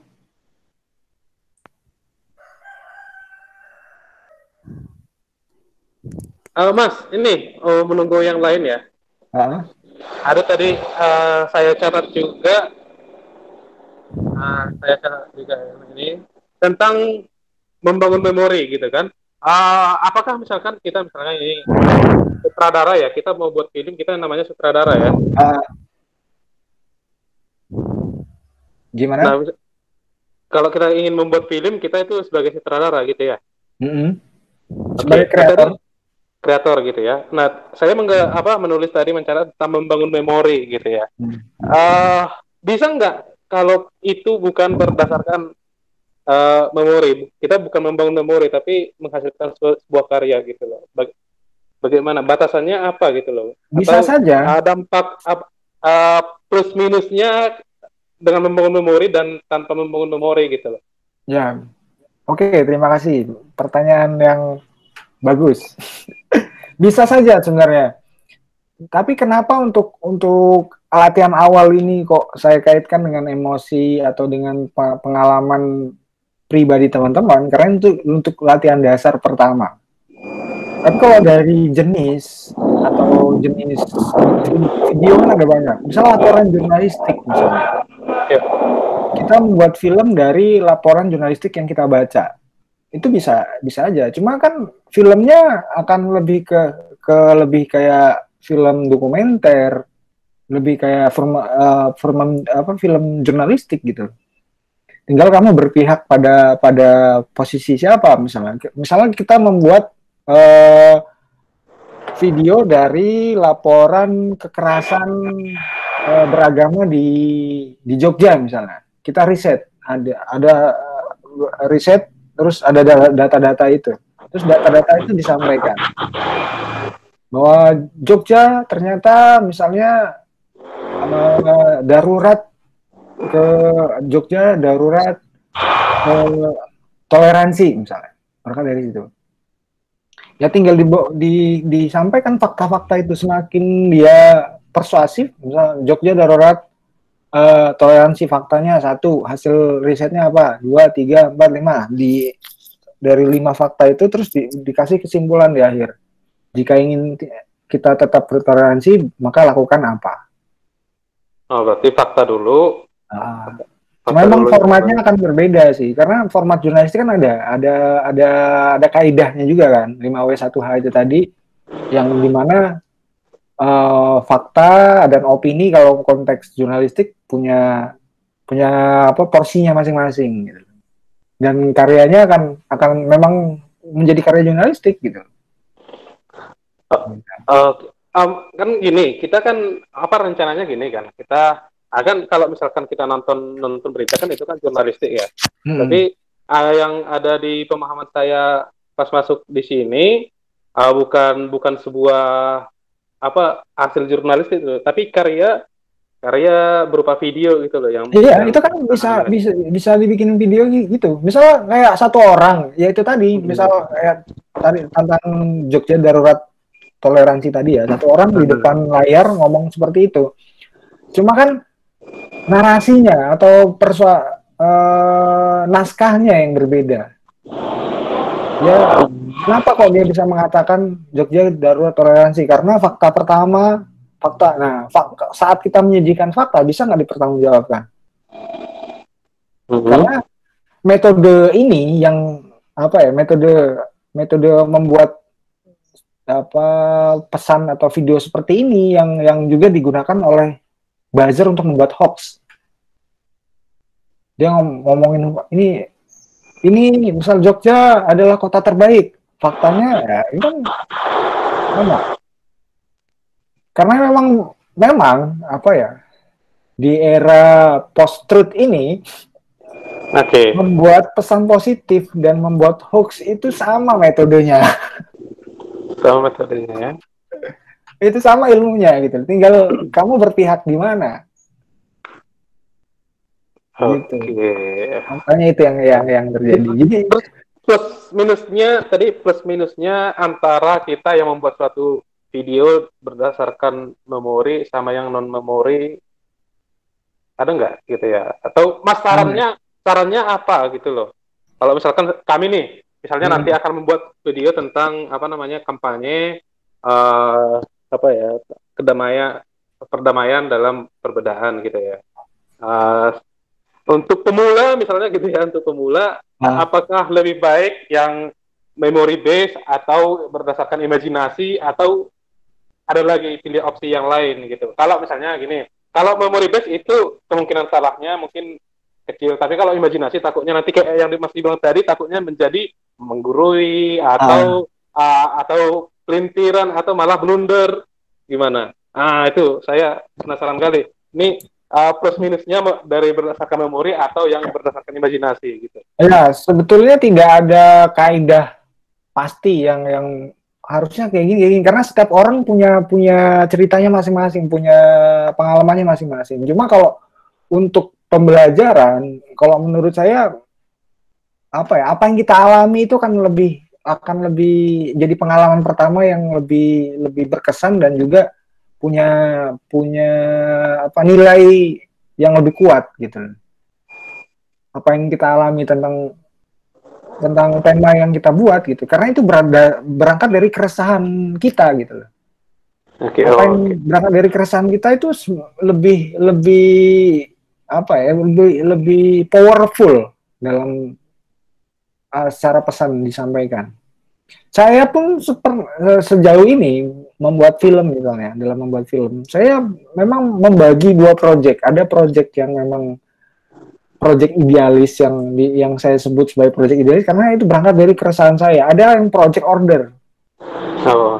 Project order itu ya, ini saya buatin video tentang ini ya. Saya kan riset kan. Bisa datanya apa, pesannya bagaimana, desain pesannya seperti apa, kasih klien ini kayak gini seperti apa. Oh, oke, cukup bagus. Tapi juga ada yang project yang desain dari klien itu yang saya juga sedang alami misalnya. Nah, itu kan akan berbeda. Kalau saran saya untuk awal ini untuk untuk pembelajaran awal ya yang dekat dengan kita. Apa yang dekat dengan tangan kita itu akan lebih mudah tersampaikan. Karena itu tadi yang sulit dari menulis itu yang memahami betul apa yang kita tulis gitu. Kalau yang jauh dari kita kayak misal dari hasil penelitian apapun, kita kan harus konfirmasi data dulu, gimana reduksi datanya. Dan dalam proses kayak kita meneliti hal yang tidak kita sukai sama yang kita sukai kan defend atau kemampuan bertahannya kan juga berbeda gitu. Kalau yang tidak kita sukai atau ya karena tugas kuliah misalnya karena ya untuk mendapatkan nilai sama untuk menyampaikan sesuatu dari hati kan akan punya nilai emosional dan nilai powerful yang berbeda. Begitu. Ya buzzer pun kenapa buzzer dibayar untuk membuat hoax misalnya. Karena bayaran semakin gede bayarannya semakin emosional mereka. Oh ya. Kayak gitu. Ya, tinggal kita balik, kita apa gitu. Siapa yang bayar kita? Ya di situ memang karena memang metodenya sama. Saya juga beberapa kali sih ditawarin teman-teman, ayo komunitas buzzer gitu, waktu zaman pemilu kemarin sih. Pemilu kan mereka buzzer banyak tapi kreator sedikit. Nah, karena saya kadung sudah mempelajari ini, aduh sih kayaknya nggak dapat di feel gitu. Nggak deh, saya nggak ikut-ikut gitu. Dan ini yang sering terjadi karena memang dalam kontestasi politik atau kayak pilkada, pilpres itu video-video kreatif itu yang kayaknya sekarang semenjak dari 2014 kebetulan saya juga kan penelitian tesis saya tentang itu, tentang video kampanye. Penandanya itu hasil tesis saya ya penanda awal budaya populer ini marak di Indonesia itu 2014. Kalau di Amerika 2011 sebetulnya. 2011 kampanye di era Bush. Di Indonesia baru di era Jokowi 2014 kemarin gimana penggunaan audiovisual video kampanye itu digunakan secara masif di media sosial. Itu sudah jadi tesis itu. Penelitian itu. Gitu, ya itu makanya saya bisa bilang bahwa ya membuat video kampanye positif sama membuat hoax itu sama gitu loh metodenya, cuma tinggal visinya apa, orientasinya bagaimana. Itu kan kembali kepada kreatornya kan. Oke gitu, ada pertanyaan lain? Iya, dari saya cukup, nanti kalau misalnya nggak ada lagi, aku ada sih pertanyaan, tapi yang lain dulu. Ya, siap. Oke, thank you Bang Wandri. Silakan teman-teman jika ada pertanyaan untuk Mas Fedi. Kalau saya yang nanya boleh nggak Mas? Boleh. Ini sih soal storyboard. Kan saya pernah dengar dari teman saya yang bikin video, kata dia itu kalau misalnya kita mau bikin video itu mesti ada storyboardnya dulu. Nah itu ada juga nggak sih Mas kayak menggunakan pola induksi, deduksi kayak gitu ketika bikin storyboard, atau gimana supaya apalagi kalau video yang mau kita buat itu hanya perlu pendek dalam durasi waktu 3 menit sampai 5 menit misalnya. Itu gimana Mas tipsnya? Ya, thank you Mas. Ya. Ini tahap lanjutannya itu. Storyboard itu udah final sebenarnya. Ini kayak kalau materi yang saya sampaikan tadi lebih ke baru brainstorming bagaimana mengikat ide. Jadi memang ada, ya saya bilang tadi 1 jam paling tidak saya cuma bisa merubah satu perspektif gitu. Kalau dalam proses produksi video sebetulnya ada praproduksi, produksi sama pasca produksi. Storyboard itu ada di proses praproduksi paling akhir. Karena bisa dibilang saat storyboard itu jadi, berarti 70% film itu sudah tinggal eksekusi, tinggal syuting gitu. Nah, salah satu muara pertamanya itu skenario. Di muara di atas lagi skenario, premis itu tadi, gimana ide dasar itu ditelurkan jadi premis kalimat pertama. Kalimat pertama ini terus dikembangkan menjadi sinopsis cerita, terus dikembangkan menjadi apa, skenario coba diterjemahkan dalam bentuk shot itu tadi. Nah, shot terus adegannya seperti apa. Nah, setelah ini diterjemahkan, disajikan dalam storyboard. Jadi urutannya logis nggak? Sebelum masuk editing itu sebenarnya storyboard. Kalau pertanyaannya, kalau video cuma 30 detik, perlu storyboard nggak sih? Perlu bikin skenario nggak? Sangat perlu. Justru semakin pendek atau semakin singkat video, itu semakin sulit membuatnya sebetulnya, karena apalagi semakin banyak tema pesan yang ingin disampaikan. Kayak iklan-iklan, contoh lah, iklan-iklan rokok di internet banyak sekali. Itu membuat storyboardnya sampai detail per detik, karena gambar dalam 30 detik misalnya, 1 detik kita 1 shot, berarti kan butuh 30 gambar frame shotnya. Ya tergantung nanti kreativitas kreator mau menyampaikan video itu sejauh apa gitu, sekuat apa, sekreatif apa. Jadi semakin pendek justru sebenarnya semakin sulit kalau menurut saya, karena itu perspektifnya bukan buat film tapi buat iklan. Gimana caranya dalam iklan itu kan ada metodenya gimana membreakdown pesan dalam iklan. Jadi kenapa sih iklan itu punya jargon, terus dari jargon itu satu kata ini yang akhirnya menghantui pemirsa gitu loh, menteror pemirsa. Jadi saat kita ingat deterjen misalnya jadi ingat Rinso, itu kenapa? Ya karena di sana dia ada pesan atau ada semiotik, dalam konteks semiotik itu ada tanda-tanda yang dirangkai untuk meneror itu gitu. Kenapa waktu kita ingat motor itu ya muncul merek Honda, Yamaha gitu. Mobil Kijang langsung. Ya itu tadi, karena kalau iklan kenapa kok lebih banyak digunakan untuk menjual, karena konteks mempengaruhi pesan persuasif itu lebih aplikatif memang digunakan di dunia marketing gitu. Mengajak orang untuk membeli karena dia meyakini bahwa sampai tahap meyakini bahwa barang itu terjamin gitu, bahwa Rinso itu kita dalam pikiran alam bawah sadar itu tertanam bahwa Rinso itu deterjen yang baik atau kualitas baik dibanding yang lain misalnya. Sampai seperti itu. Makanya dalam medium iklan tidak cuma video salah satu metode saja. Metode yang lain kan digunakan juga metode iklan ya, pengiklanannya lewat brosur juga, lewat. Makanya dalam konteks bidang advertising itu, periklanan itu budget atau industri kreatif paling tinggi budgetnya itu sebetulnya di iklan itu tadi, dunia advertising. Industri kreatif ya hidup kayak TV lah, TV dihidupi dari mana kalau bukan iklan? Koran, media online dan lain-lain, sponsor ya istilahnya. Ya di situ sebenarnya ya apa sih yang keuntungan, misalnya kalau sponsor, boleh nggak kalau kita membuat pesan positif mendapat sponsor, boleh aja asal visinya sama, itu bisa dinegosiasikan, kenapa enggak? Gitu sih. Oke, sip Mas.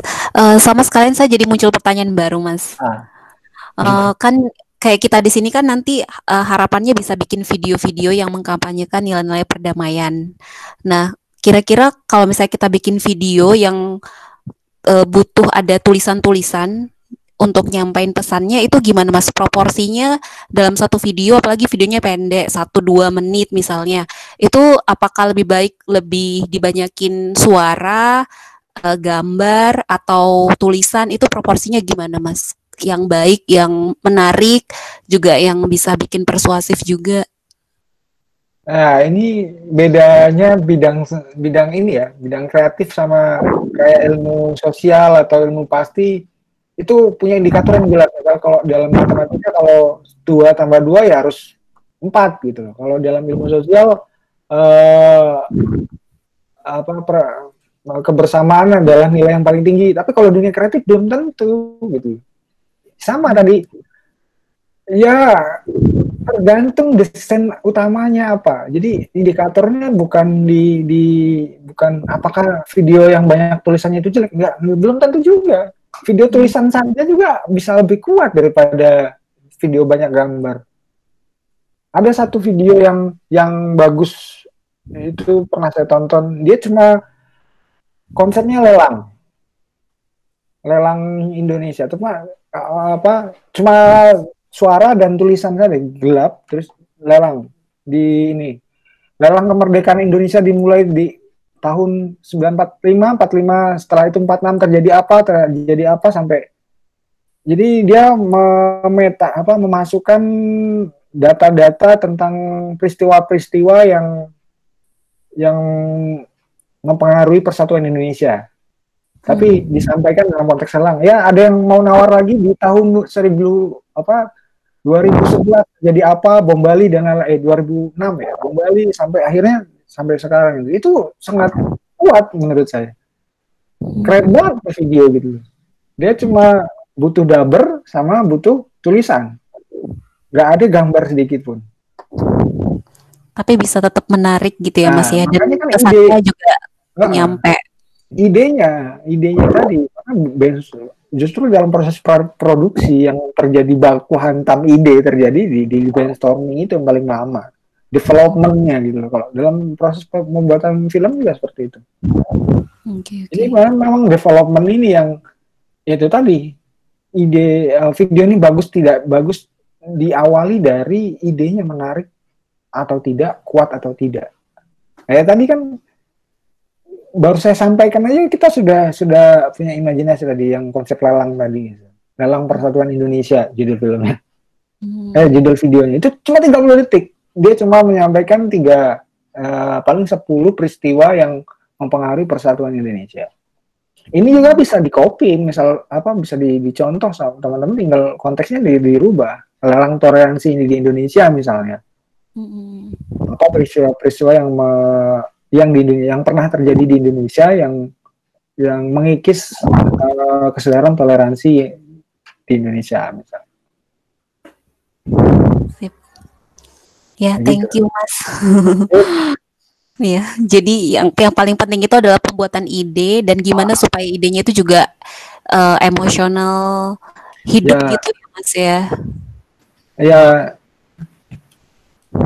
Gimana? Ada pertanyaan lagi? Mau tanya yang tentang itu deh. Tadi kan kalau mengcopy ide gitu etis nggak sih, atau kan kayak nggak kreatif gitu loh, kayak kita tinggal ngopi aja yang udah ada, cuma disesuaikan konteksnya. Ya tinggal orientasinya apa. Kalau belajar justru malah meniru aja dulu deh apa yang ada. Kamu rasakan dulu pengalaman membuat dari 0 sampai jadi. Itu nggak apa-apa. Tapi kalau untuk komersial memang, wah itu copyright berkaitan sama konteksnya sebenarnya komersil, dia pemegang hak cipta di sana sih. Jadi memang ide, karena yang dijual belikan dalam iklan sebenarnya ya idenya itu, semakin idemu kuat, original, makin mahal. Idenya kok pernah dipakai orang lain yang punya ide bisa mengklaim itu ide yang pernah saya buat loh, kamu harus bayar ke saya. Tapi kalau dalam konteks narasi pergerakan, menurut saya itu tidak kalian ya, kita tidak terhadang oleh copyright gitu loh. Tinggal visinya apa gitu loh. Oke, terima kasih. Karena bukan orientasinya komersil, gitu. Apalagi untuk pembelajar menurut saya ya, coba kamu kalau memang pernah lihat video yang bagus, itu tiru dulu deh dari awal, sepersis mungkin dulu aja untuk pengalaman pertama. Pengalaman kedua, karena kan memang salah satu ininya juga ya, salah satu ambisi kreator pemula itu langsung pengen video pertama langsung bagus. Mirip kayak penulis pemula lah. Menganggap bahwa tulisan pertamanya adalah mahakarya, langsung masterpiece. Padahal mau itu Andrea Hirata, mau itu siapa Dilsari, ya tulisan pertamanya pasti jelek gitu. Sama kreator pun, kreator video pertama saya, kalau teman-teman tahu ya ketawa juga gitu. Oh saya juga pernah culun ya gitu. Baik. Gitu kayak tulisan pertama gitu ya, kayak gitulah. Jadi menurut saya sah-sah aja kalau tinggal orientasinya apa gitu. Kalau untuk komersil memang karena kalau prosesnya komersil ya, sebelum video itu dibuat itu kita harus pitching. Pitching itu kayak presentasi ide. Nah, di situ lah ada tim penyanggahnya di sana. Dia akan diteliti. Ya sama waktu kalau kita sedang skripsi kan ada, oh ini plagiat apa bukan. Terus yang dicontoh apa, itu juga kan ada batasan-batasan yang kalau temanya sama nggak masalah. Cuma kalau yang di copy adalah datanya, itu baru plagiat gitu. Jadi kita nggak ngapa-ngapain, ya itu kembali ke tujuannya sih, ngapain, buat apa gitu. Kalau pembelajaran menurut saya contoh aja satu video yang memang bagus, tinggal dirubah biar ada inovasinya, tidak mengcopy secara utuh.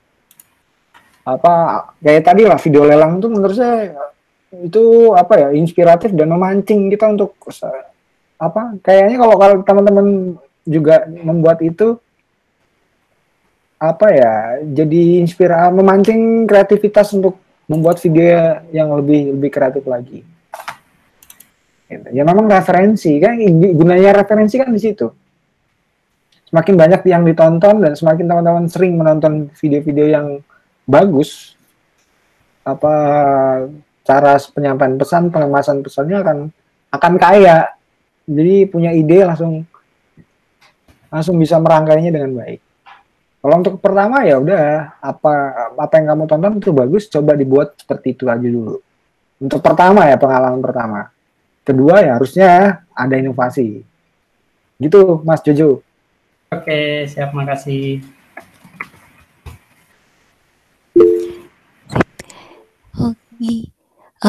Ya, terima kasih Jojo juga Mas Fedi. Gimana teman-teman, ada pertanyaan lagi?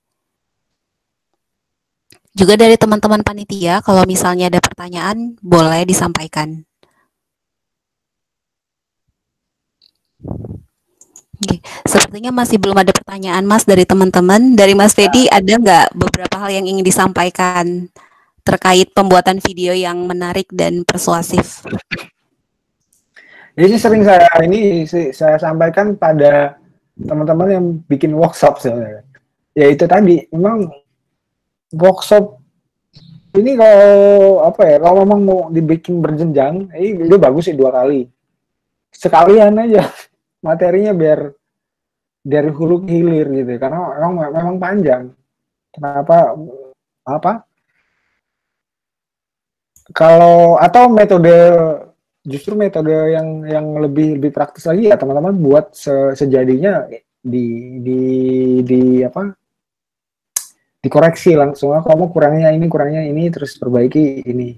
Karena nanti editing sendiri, apalagi kalau teman-teman rata-rata pengalaman pertama misalnya, dia akan ribet dulu mesti di teknis awal ngerekam sama editingnya siapa, nggak ada, terus dan lain-lain. Padahal bukan itu yang menurut saya. Kalau kekuatan teman-teman nggak di teknis, ngapain ngurusin teknis? Kan di ide saja juga malah lebih bagus. Kayak tadi contoh videonya adalah Kan kayak yang lelang tadi tidak memerlukan teknik kamera. Maksud saya lahir ide apa ya, konsep idenya dulu nih, konsep videonya dulu yang coba kita adu kreatif dulu di tataran itu dulu.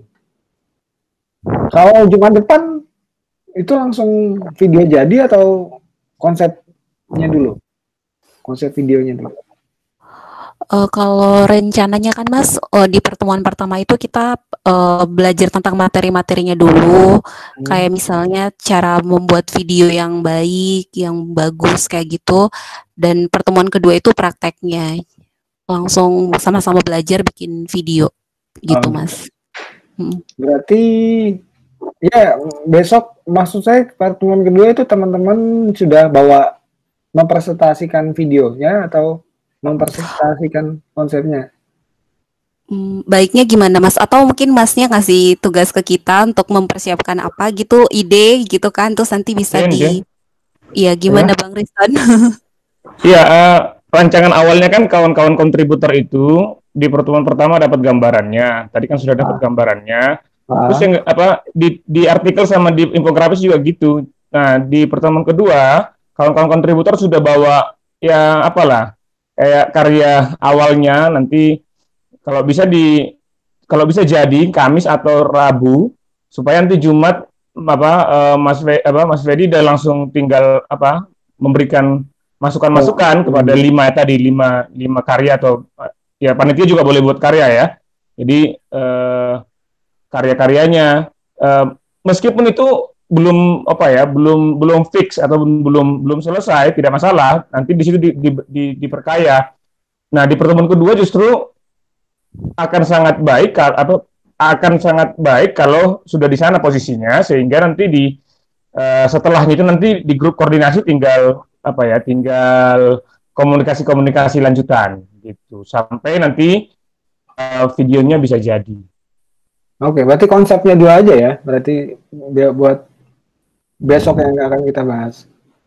Ya, mungkin kalau bisa Mas Bedi bisa kasih konsepnya kira-kira sampai mana yang mungkin bikin video awal dulu. Kalau dirancang 3 menit ya buat yang 1 menit dulu gitu, untuk nanti bisa diperkaya di bagian mana gitu. Mungkin bisa diceritakan sedikit bikin konsep awalnya, Mas. Ya kayak oke. Kalau gitu tinggal disetujui kita sepakati aja kalau memang konsep. Ya konsep sederhananya saja dulu. Misal satu temanya tentang apa, terus bawahnya 5W1H-nya apa, bagaimana konsep 5W1H itu loh, kayak bikin jurnalistik itu. Misal temanya tentang apa, bagaimana, dan lain-lain di situ. Kalau 5W1H-nya itu bisa terjawab semua, biasanya itu videonya bisa dibuat. Tapi kok dari 5 pertanyaan ini masih ada yang kosong, masih ada yang ragu-ragu, biasanya plotnya nggak bisa jalan. Gitu. Jadi formatnya gitu aja ya, konsepnya dulu aja ya, 5W1H dari tema yang akan disampaikan.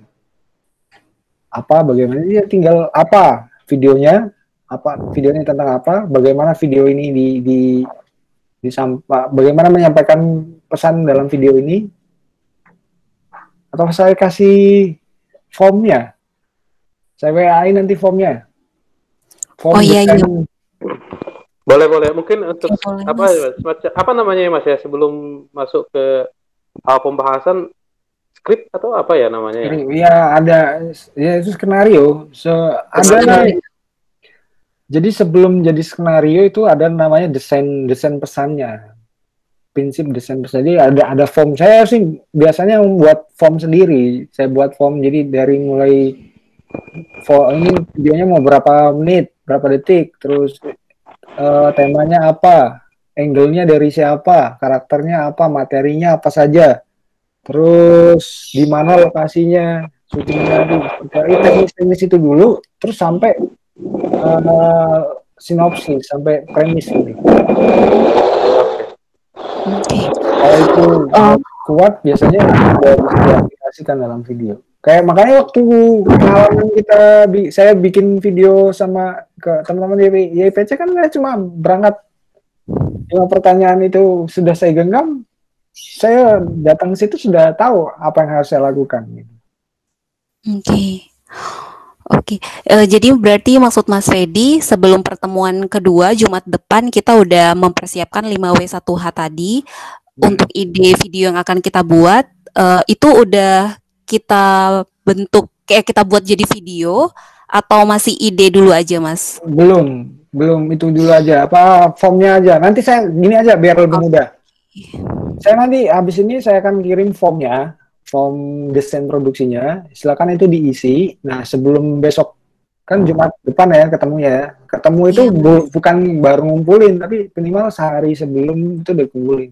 Jadi saya butuh waktu juga kan membacanya. Kalau saya mau live baru membaca kan lama. Iya. 2 hari sebelum kita online lagi itu, paling tidak teman-teman sudah punya konsep yang kuat, saya juga sudah baca, diskusinya akan lebih bergulir bagus. Nanti saya kirimin form desain produksinya. Oke. Sip, Mas. Oh ya, Mas, minggu depan itu kan juga sekaligus kita akan latihan bikin video, Mas.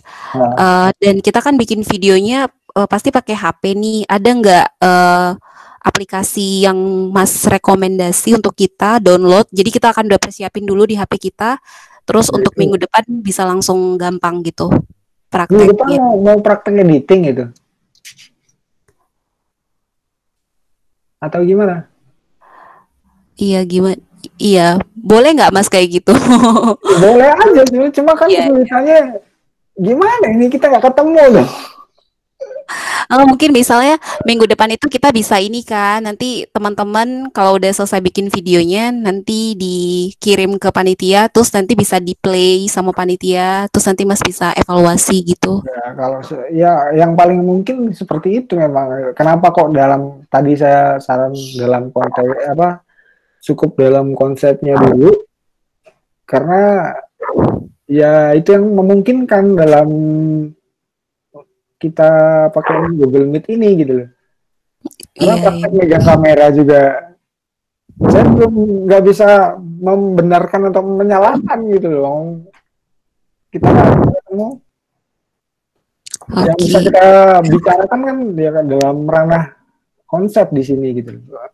Kalau dalam media Zoom seperti ini, kalau praktisnya kayak editing, misalnya editing cut-nya kayak gimana, jumping cut seperti apa, di software digunakan, itu kan perlu praktek sambil teman-teman ngotak-ngatik gitu loh. Oh ini harusnya ke sini, ini ya itu. Iya. Tahu. Ya emang kesulitan. Mungkin saya sepakat juga untuk Mas Fedi gitu ya, karena untuk teknisnya kan agak berat ya. Kalau misalnya dalam 1 minggu pun kemungkinan nggak akan bisa dipelajari walaupun dengan aplikasi yang simple apapun. Mungkin seperti yang dibilang Mas Fedi itu, apanya itu dulu ya, formnya itu dulu nanti kami isi gitu ya. Jadinya kami ciptakan, karena saya nangkap tadi apa yang dibilang Mas Fedi tadi itu, ada tadi bilang begini, ya kalau misalkan potensinya di ide aja diperdalam. Nanti dia bekerja sama orang teknis gitu ya Mas ya. Jadi atau mungkin IPC mungkin goal dari kegiatan ini mungkin peserta harus bisa memproduksi secara pribadi atau memang via tim gitu, nggak tahu juga goalnya IPC seperti apa. Tapi kalau untuk bisa menghasilkan video, ide dari kita, teknis dari kita peserta, dan sampai produksi sebuah video yang punya nilai perdamaian, butuh waktu yang sangat panjang ya Mas ya.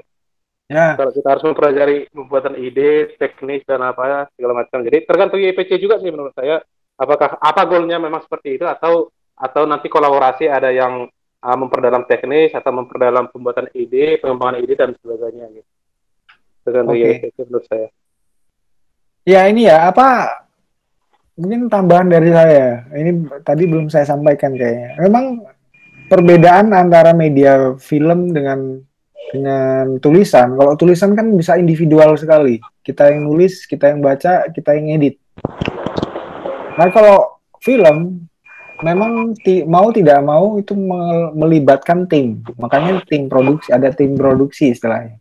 Karena film adalah kolektif kreativitas gabungan antara editornya, penulis naskahnya. Bisa nggak sih dipelajari semua? Bisa. Cuma waktu eksekusinya akan lebih lama. Semua syuting yang jadi model saya, yang nulis skrip saya, yang syuting saya, terus yang editing saya juga. Pesannya sama dengan tempat orang melakukan proses yang sama, itu akan lebih cepat dengan 4 orang. Gitu. Ya tinggal ini sih apa orientasi workshop ini gimana, tinggal sampai apa gitu. Saya ngikut aja. Kalau saran saya gitu. Iya, oke. Thank you Mas untuk masukannya. Jadi nanti teman-teman panitia bisa nambahin. Cuma kalau awal ide kita, harapan kita yang menjadi goal dari workshop yang khusus video, ya tiap-tiap peserta itu bisa memproduksi sebuah video, tapi memang video yang sederhana gitu loh Mas. Karena kan kayak sekarang kita di Android juga punya banyak aplikasi untuk bisa produksi video-video sederhana.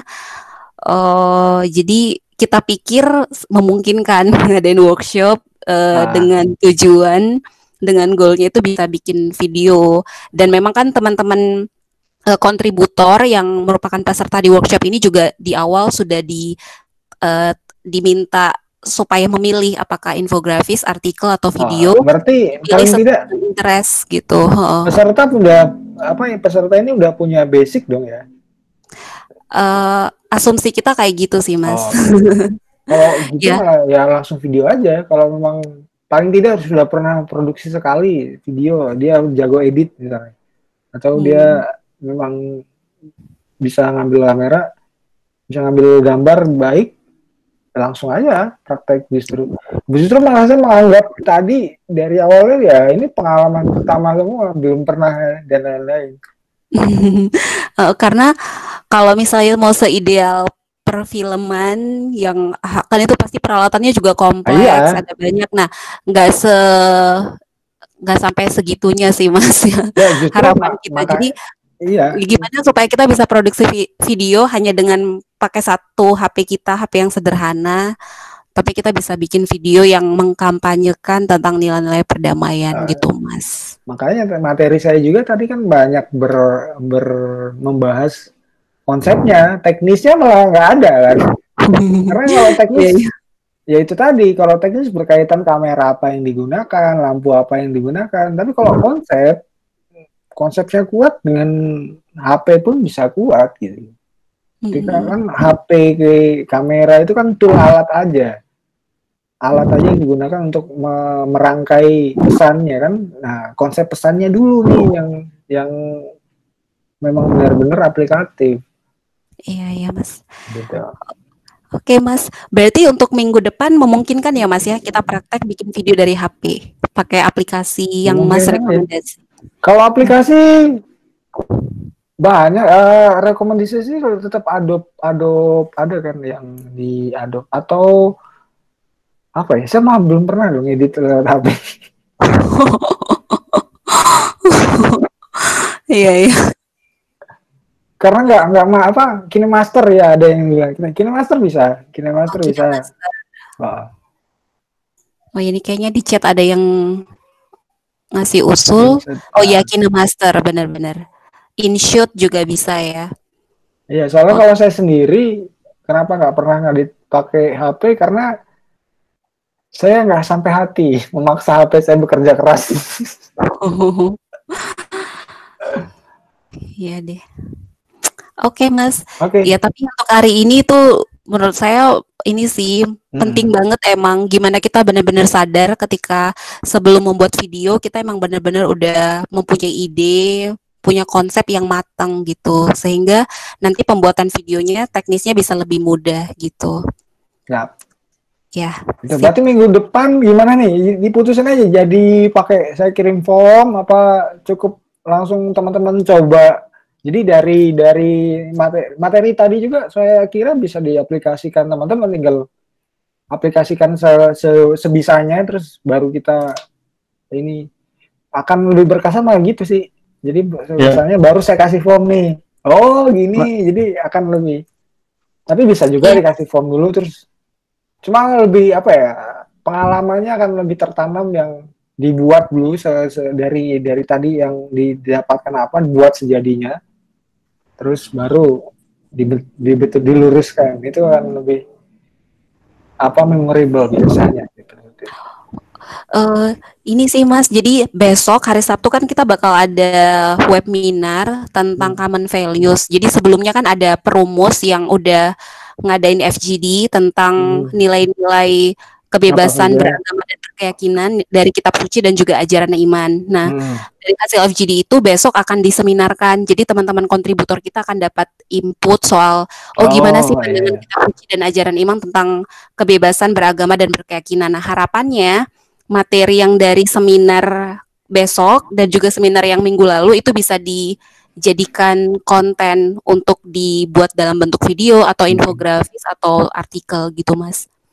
Ya, jadi kalau masukan dari Mas Fedi tadi soal form ini ya Mas, apa sih tadi 5W1H itu nggak apa-apa, kayaknya memang dikirim aja ke kita. Jadi sebelum workshop video minggu depan, Jumat depan, kita udah punya 5W1H yang kontennya itu berhubungan dengan nilai-nilai KBB yang ada di seminar. Oke. Ya. Oke, gitu.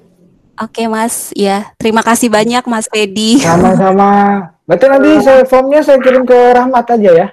Ya, dikirim ke Rahmat aja Mas, nanti Rahmat yang akan ngirim ke grup. Oke, siap. Oke, sip. Ya, terima kasih Mas Fedi sekali lagi untuk materi-materinya, untuk masukan-masukannya. Ya, semoga jadi memantapkan kita untuk membuat konsep video yang bagus, yang nantinya bisa berhasil lah mempersuasi, memberikan awareness kepada orang-orang yang melihat video kita tentang nilai-nilai perdamaian yang nanti akan kita yang kita akan sampaikan gitu loh di video kita. Ya. Oke, teman-teman, jadi semoga jadi makin jelas ya teman-teman apa yang menjadi goal dari workshop kita khusus yang untuk video, dan semoga teman-teman makin semangat. Saya pamit duluan ya. Oh iya. Oke. Makasih juga teman-teman semuanya. Maaf jika ada salah-salah kata, semoga tetap semangat. Oke, saya undur diri dulu. Iya, terima kasih Mas. Oke teman-teman, jadi sebelum kita tutup workshopnya, kita akan berdoa dulu. Kita undang Bang Wandri deh untuk menutup doa.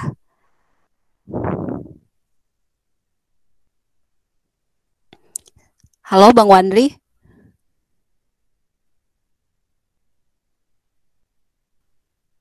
Ya, halo. Iya, halo Bang Wandri, boleh ya Bang nutup doa kita?